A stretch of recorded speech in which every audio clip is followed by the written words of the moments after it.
Assalamualaikum dan salam sejahtera. Hi guys. Now we are going to learn a new chapter, which is chapter 7, Halo Alkene, or we can call it as alkyl halide. So this is the introduction to halo alkene. So kita kenal dulu siapa halo alkene ni.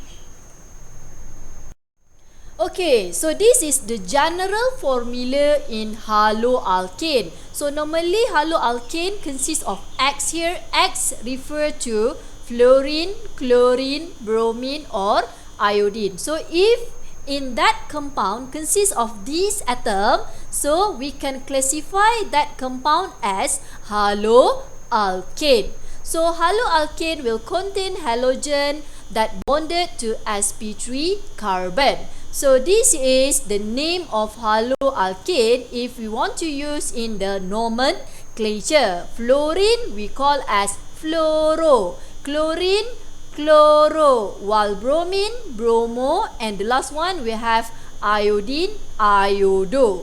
Okay, so haloalkane also has classification. Okay, how to classify haloalkane? Actually, we already learned in chapter 5 and chapter 6. So this is how we classify the haloalkane.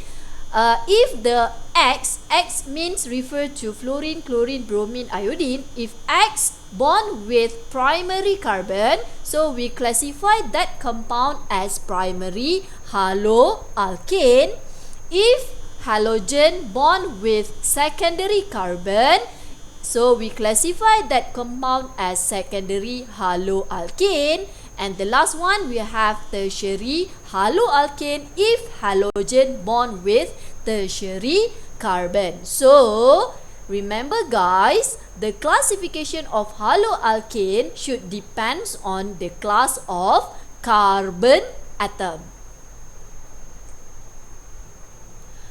Okay, how to give the name to haloalkane? Actually class, we already learned in chapter 5.1 when you learn about nomenclature of alkane. Sama guys penamaan dia. First step, you need to find the parent, the longest carbon chain that containing halogen. Maksudnya halogen tu mesti termasuk dalam longest carbon chain. And then number the parent chain beginning at the end nearer to the first substituent regardless of whether it is alkyl or halogen. So halogen ni kita assume dia sebagai alkyl group. So alkyl group dengan halogen ni sama je. Okay, so we treat halogen exactly like alkyl group. Seperti yang saya cakap tadi, for numbering and alphabetizing purpose. Okay, for example here, okay, so this is the haloalkane because this compound consists of bromine atom. So firstly, what we need to do, we need to find the longest carbon chain. So here the longest carbon chain consists of 7 carbon, and make them start numbering at the left side. Why? Because this carbon kita letak nombor 1 sebab it's nearer to the substituent. Dia dekat dengan substituent yang pertama. Kalau you start numbering from right side, dia agak jauh dengan substituent yang pertama. So sebab kita treat halogen as alkyl group kan, so dia bukan satu important functional group yang priority yang tinggi. Okay, so kita start numbering at the left side here, number 1 until number 7. So the name should be 5-bromo-2,4-dimethyl heptane. So look, when you want to write the name, you need to arrange the substituent according to alphabet. Sama macam kita belajar dalam alkane. So this is for branch alkane. How about if you have cyclo? Sama konsep macam alkane juga. So here we have 2 substituent in this cyclopentane. So dekat mana yang kita nak letak nombor 1? So it must depends on the alphabet. So here we have alkyl group, which is ethyl, and here we have fluorine, fluoro. So alphabet mana yang lebih depan? Berada di yang utama kan? So ethyl lah. So kita letak number 1 at carbon that bond with ethyl group, and you akan pusing anti-clockwise. Okay, so you akan dapat 1 ethyl 2 fluorocyclopentane. So when you name the haloalkane, so actually penamaan dia sama dengan alkane. So parent name dia adalah parent name in alkane.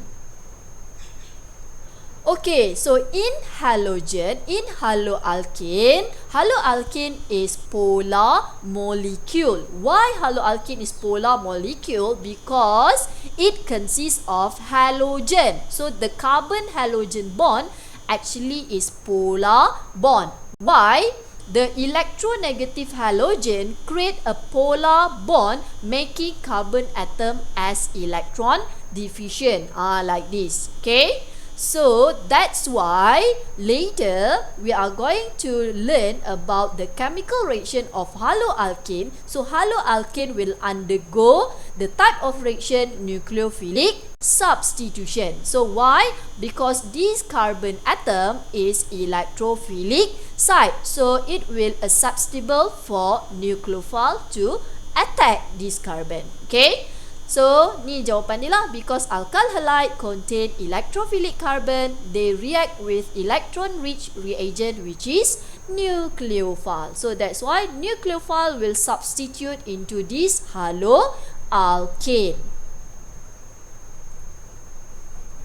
Okay, now guys, we are going to learn about chemical properties of haloalkane, which is involve the chemical reaction.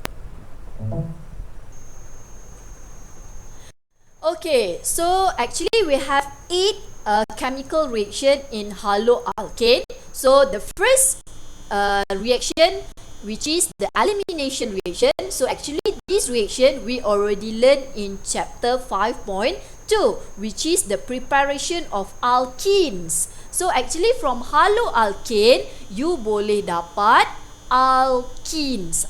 Nampak tak kelas? Okay, so daripada haloalkane boleh dapat alkene. So reaction ni awak jumpa lagi sekali dalam haloalkane.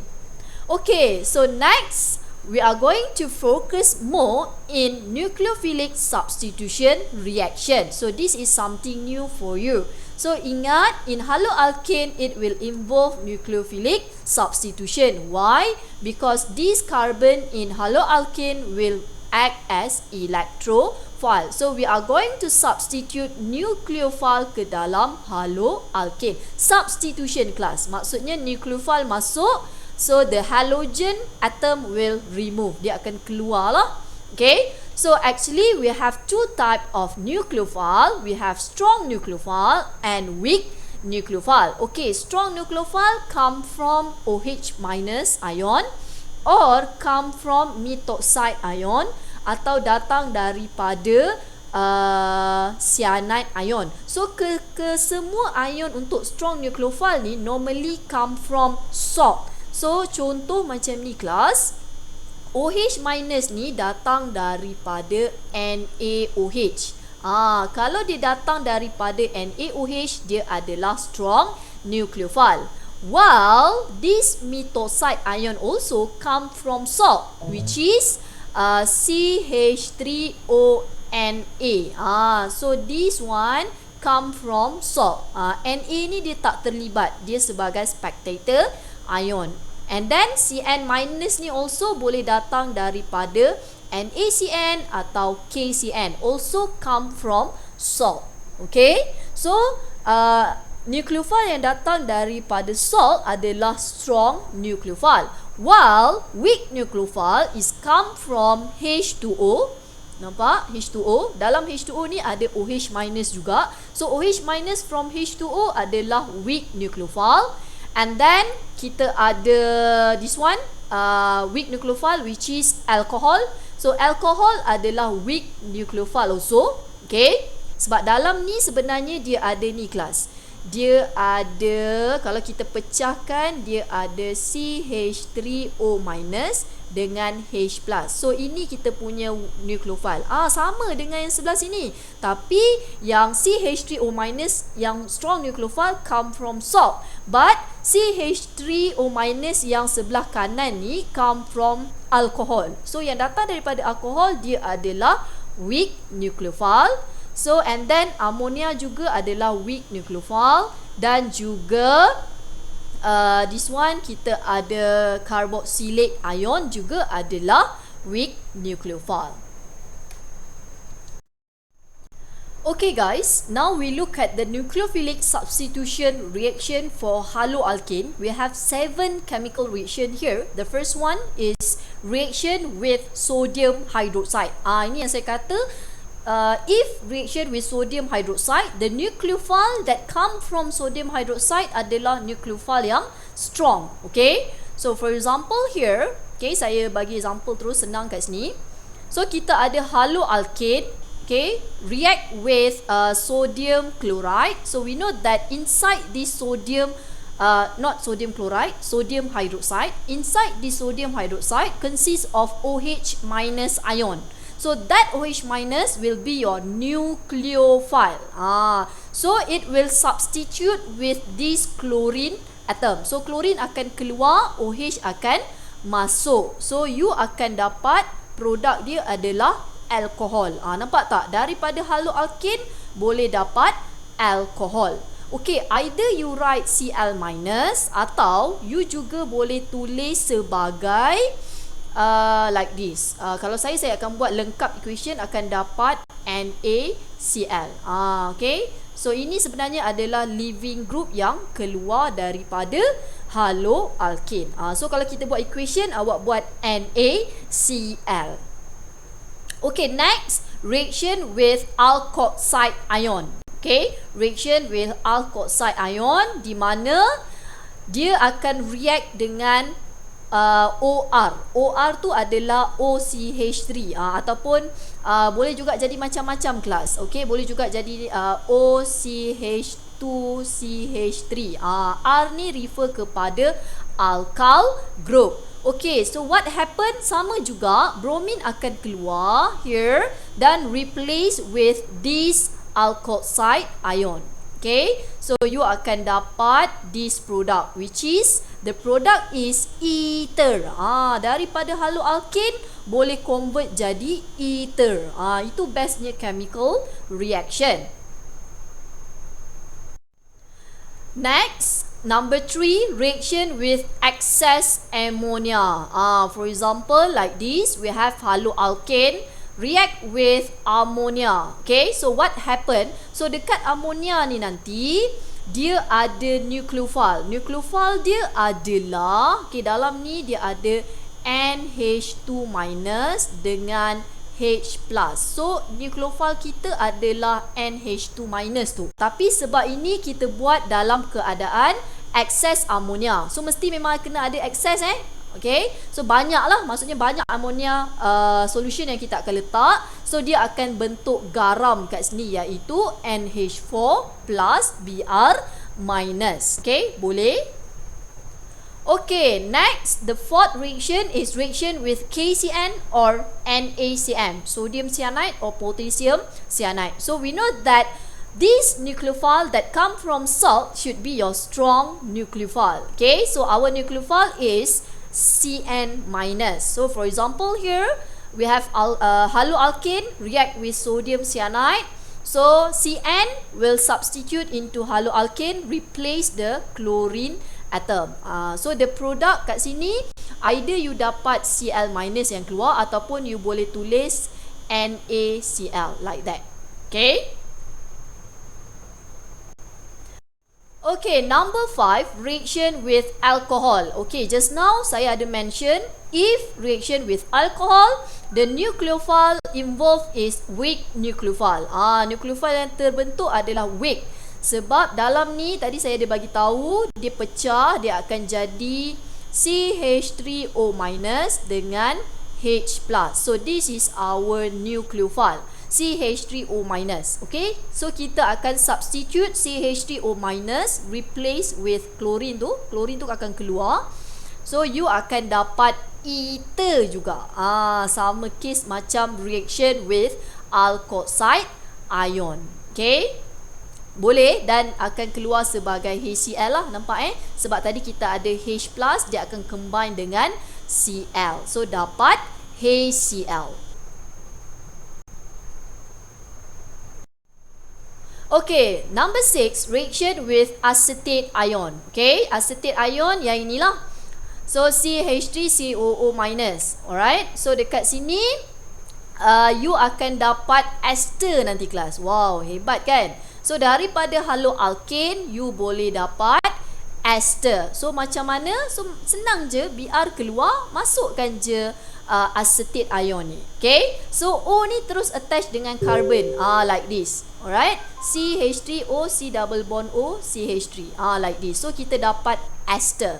Okay, dekat mana awak putus, dekat situ awak sambung balik. Okay, number 7, we have reaction with H2O. So, reaction with H2O, inside the H2O consists of OH minus. So, OH minus in H2O is weak nucleophile. Okay, so kita tahu kita akan substitute OH minus with Br. Okay, dan you akan dapat alcohol. So, the product form seem like reaction with sodium hydroxide. Okay, sama kelas.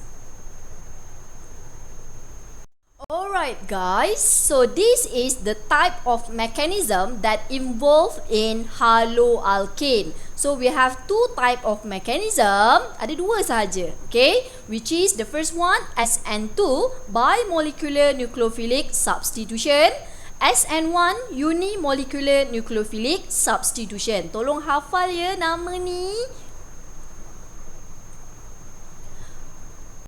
Okay guys, so now we look at the difference between SN1 mechanism and SN2 mechanism. So later I will teach you how to outline both mechanism.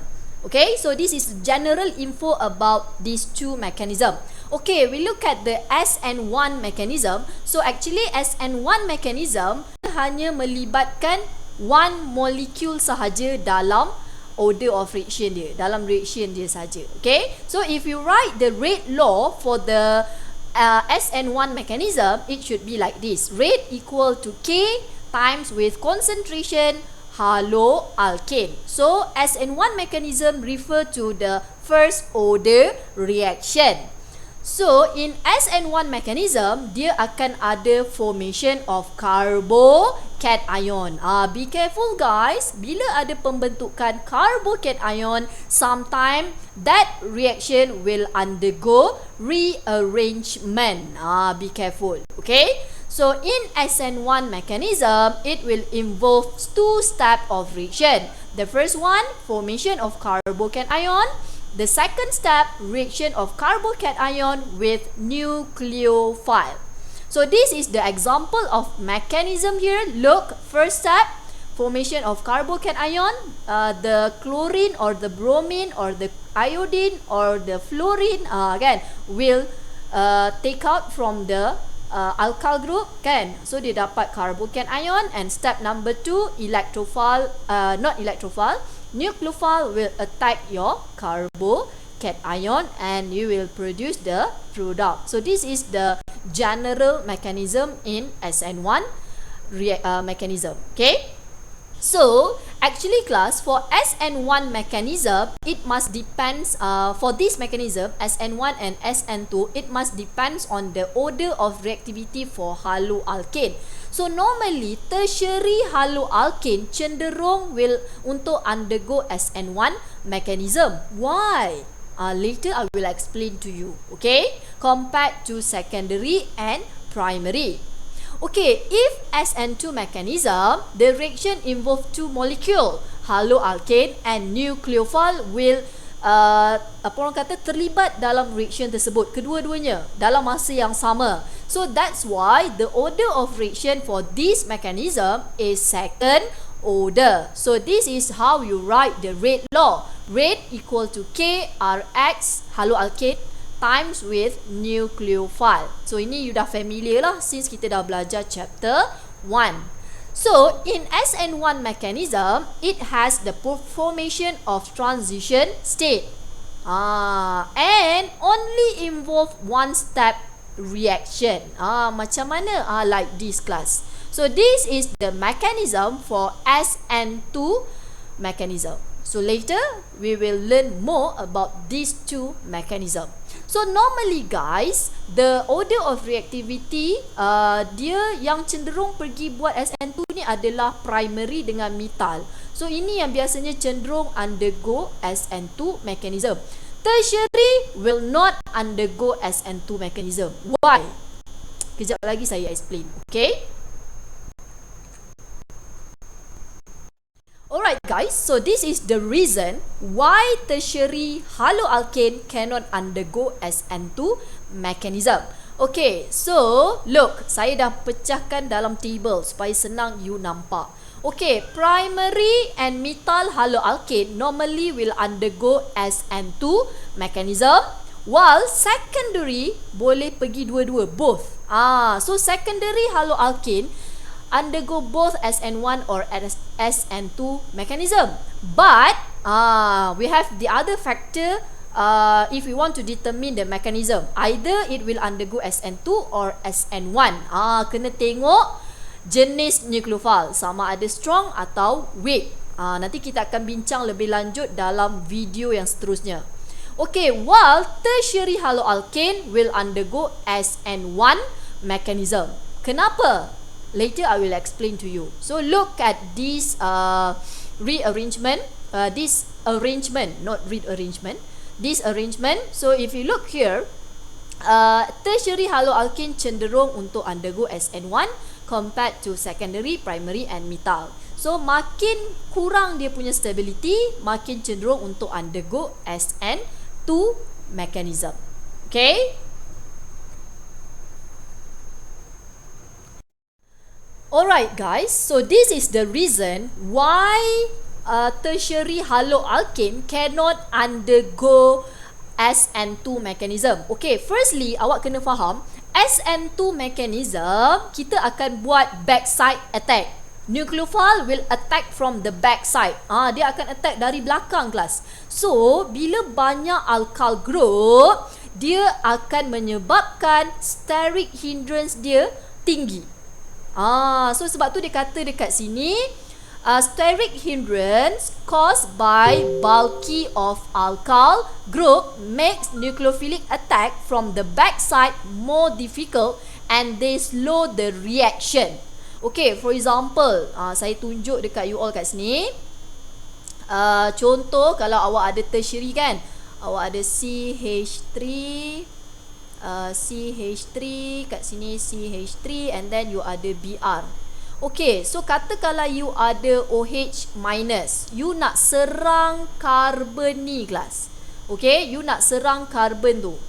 Karbon yang bond dengan Br ya, yang kita nak serang. Nucleophile nak serang karbon yang bond dengan Br. Sebab apa? Br ni akan keluar nanti.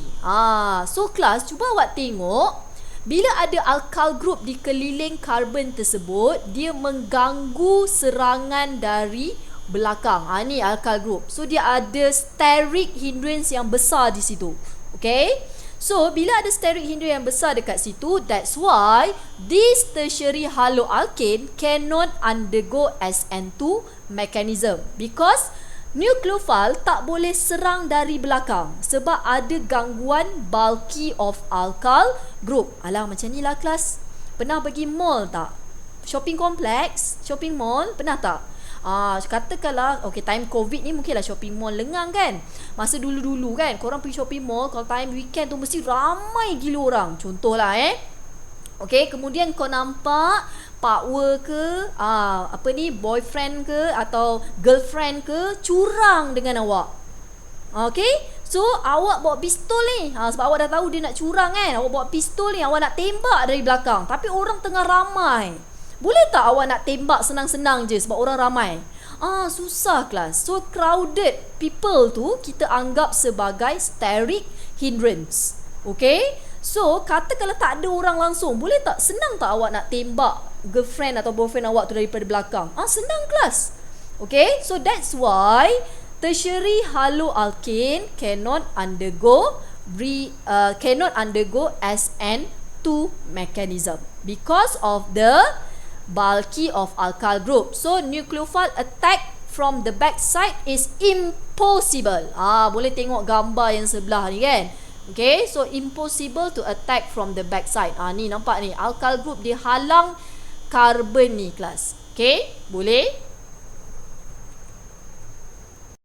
Okay, so this is the other chemical reaction involved in haloalkane. Just now kita dah tengok 8 reaction. So ini adalah reaction tambahan. Okay, melibatkan synthesis of Grignard reagent. Okay, macam mana nak hasilkan Grignard reagent? Okay, Grignard reagent terhasil daripada when haloalkane react with magnesium in the presence of dry ether. Ini dia punya reagent here. So what happen here? Senang je kelas. Mg ni kita just masuk je. Tak ada siapa pun yang keluar. Okay, so we just add this magnesium into this haloalkane. Dekat mana? In between this carbon and bromide. In between. So dia jadi CH3, CH2, MgBr. So inilah yang kita panggil sebagai Grignard reagent. Okay, yang ada MgBr ataupun MgCl ataupun MgI kan. Tak kisahlah. Okay, so from this Grignard reagent we can produce various class of compound. For example, the first one, from this Grignard reagent we can produce alkene class. Macam mana pula daripada haloalkane boleh transfer jadi alkene pula? Nampak? Macam mana? Okay, I'll show you. Ini adalah general equation. So saya tunjuk dalam bentuk equation yang sebenar. Okay, saya ambil balik ya Grignard reagent kita ada dekat atas ni. So saya tulis dekat sini CH3, CH2, MgBr. So nak dapatkan alkane, awak just reactkan dengan H2O saja kelas. Like that. Okay, lepas tu the whole MgBr ni akan change with hydrogen. MgBr ni akan keluar kelas. Okay, kita akan replace dengan hydrogen. Saya ulang. The whole MgBr here akan keluar. Okay, kita akan replace dengan hydrogen. So kita akan dapat CH3, CH3. Asal kita ada CH3, CH2. So kita tambah lagi satu H. So MgBr yang keluar tu akan jadi side product yang inilah. Okay, so dekat sini kita akan dapat MgBrOH. Okay, so this is the side product. So from haloalkane boleh convert jadi alkane by using Grignard reagent. Okay, number 2, we also can produce carboxylic acid from Grignard reagent. How? Okay, I'll show you. I use the same Grignard reagent yang kita dah hasilkan tadi, yang ini. Okay, so react with this reagent. Nanti awak tulis betul-betul ya, which is 1 CO2 carbon dioxide, number 2 H3O+. Mesti kena tulis 1, 2 tu. Itu adalah proses eksperimen. Maksudnya step pertama awak tambah CO2. Step kedua awak add on acid H3O+. Okay, so what happened here? MgBr here will change to COOH. Ni. So daripada MgBr tu buang je, awak terus je jadikan CH3, CH2, macam tu. Itu yang asal from Grignard. So you just replace with COOH. Ni saya buat dalam condensed structure. Very simple. Boleh kelas? So kita akan add on satu carbon. Nampak tak? Sebab apa? Dia datang daripada CO2 ni tadi, dengan H3O+. So daripada 2 carbon kita dah ada 3 carbon. Okay, so daripada haloalkane boleh jadi carboxylic acid.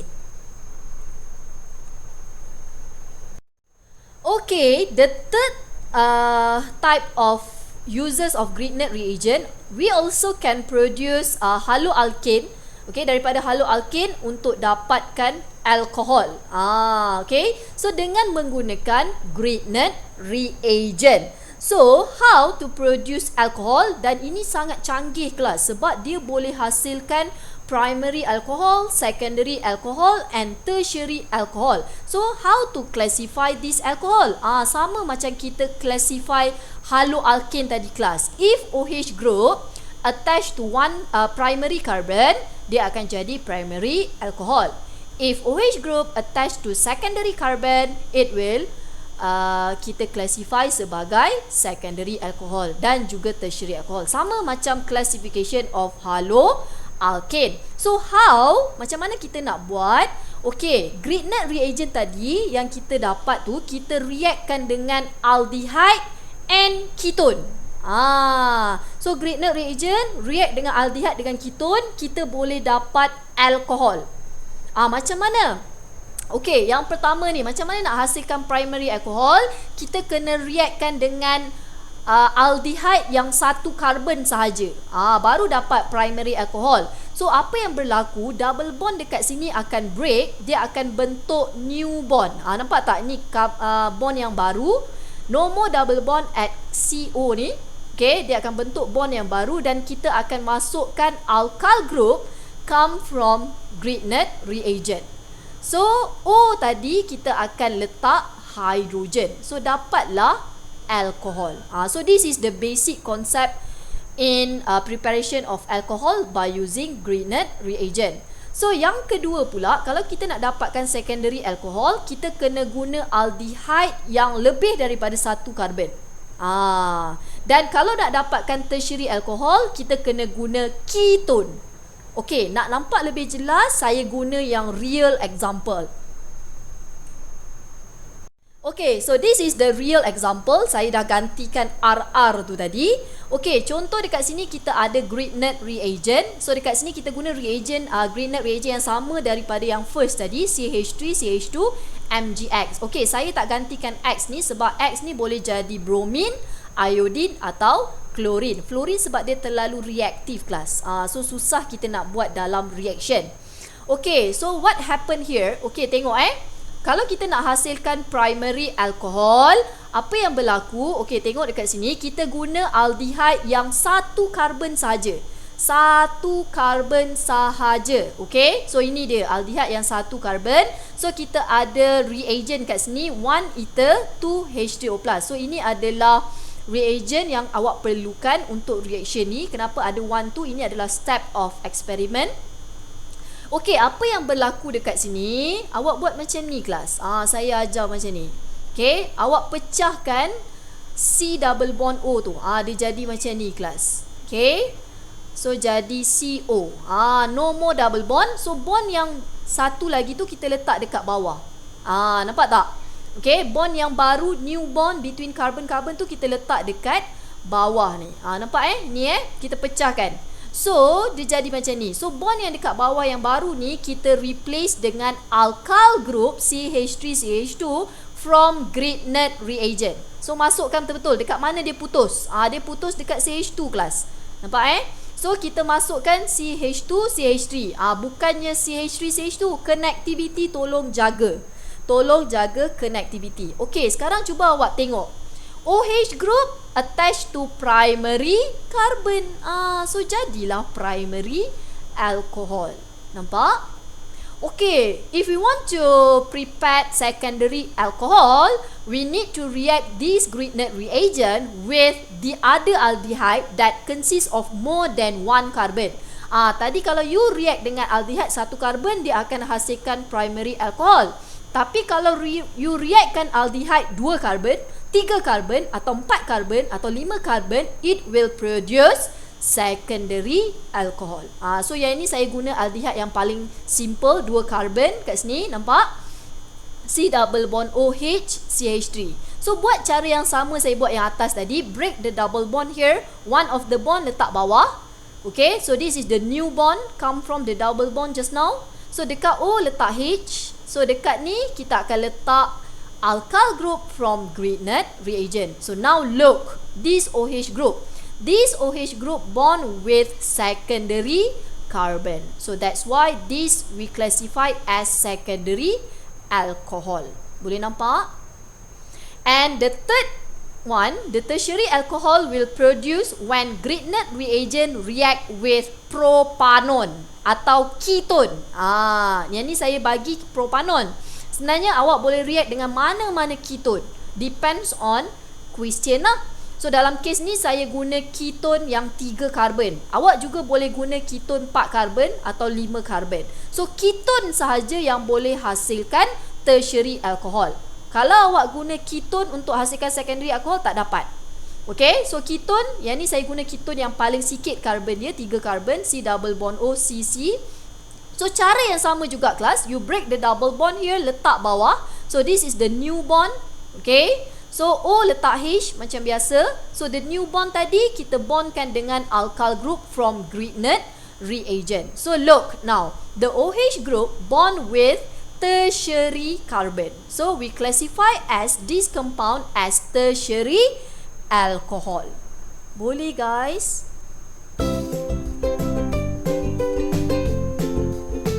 Okay, finish chapter 7 haloalkane. I will see you in mechanism of haloalkane. Bye guys.